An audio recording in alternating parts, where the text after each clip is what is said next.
नमस्कार, मी दीपिकाज रेसिपीमध्ये तुमचे मनापासून स्वागत आहे।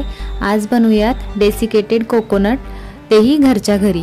त्यासाठी इथे मी सुकं खोबरं घेतलं आहे 2 वाटी आणि त्याचा जो पाठीमागचा काळा भाग असतो तो असा किसणीने किसून घ्यायचा आहे। असं छोट्या किसणीने किसलं की लवकर होतं आणि खोबरंही वाया जात नाही।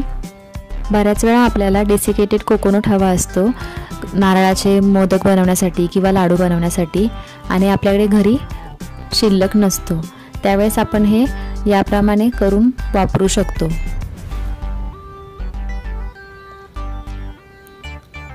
इथे मी पूर्ण वाटीचं पाठचा भाग असा काढून घेतला आहे।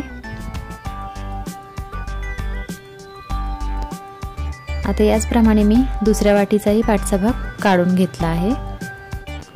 आता हे खोबरं आपण किसून घेऊ शकतो किंवा मी इथे स्लायसर वापरला आहे, त्यामुळे आपल्याला स्लायसरने स्लाइस करणं अगदी सोपं जातं, जास्त वेळ लागत नाही व पटपट असं आपलं स्लाइस काढून होतात खोबऱ्याच्या।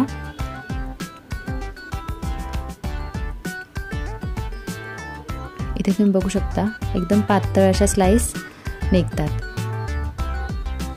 इथे मी दोन्ही वाट्यांचे असे स्लाइस काढून घेतले आहेत स्लायसरने।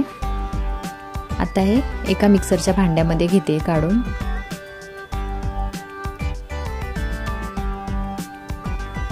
आणि आपल्याला आता मिक्सरला फिरवून घ्यायचं आहे हे।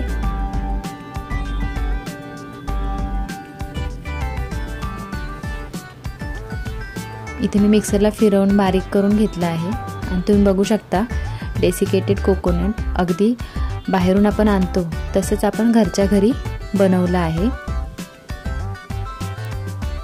तुम्हाला जर हा व्हिडिओ आवडला असेल तर व्हिडिओला लाईक करा व चॅनलला सबस्क्राइब करा।